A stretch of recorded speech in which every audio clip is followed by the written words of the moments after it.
Yeah, I certainly think that's part of it. I think he's a good player, though. Mhm. He came to Alabama's camp. I think he checked in just a shade under 6'2", which he's listed at 6'2.5" on his profile. So anywhere between 6'1.5" and 6'2.5", if I had to guess. But he was 230 pounds and he ran a 4.54 40. So, I mean, the guy can scoot. Now, when you talk about lateral quickness or lateral speed relative to straight line speed, I think he has the ability, the closing speed to kind of get out there in space and make tackles and do all of that stuff, cover guys in the flats.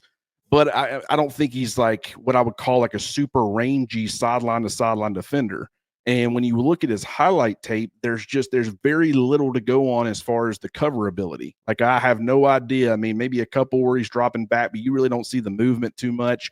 You don't really see how comfortable he is working backwards too much. And that's kind of where I come in with, okay, what does that mean? That's probably a big reason why he's rated as low as he is. I do think he's probably going to climb a little bit, but I mean, do I think he's going to be one of these guys that pushes for 4-star status? I mean, no, not necessarily, but I do want to remind people, Jalen Moody was another guy who was ranked pretty far down there. I mean, he was ranked outside the top 1,000 players when he was coming, and he actually ended up being a pretty good player for Alabama. From my perspective, and I'm trying to come up with the why he's rated as low as he is, it's a couple things. It's the cover unknown, at least to me.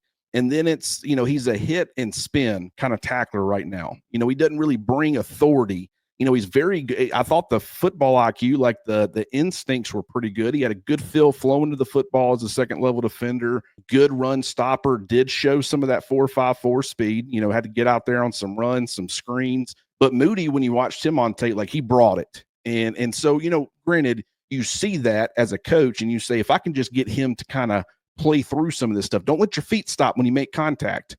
He could end up being a good hitter. It's just right now he's more of one of those, he's getting there. He just hits and he spins. And, I'd like to see him be a little bit more physical, get a little bit of drive, push running backs backwards, do all that stuff. But these are some of the things that I'm seeing on tape. But the tools and the size and all that stuff, it's there. So if you trust your coaching staff for development, and we do know Kane Womack has done a really good job. He did some really good things with the off-ball linebackers at South Alabama.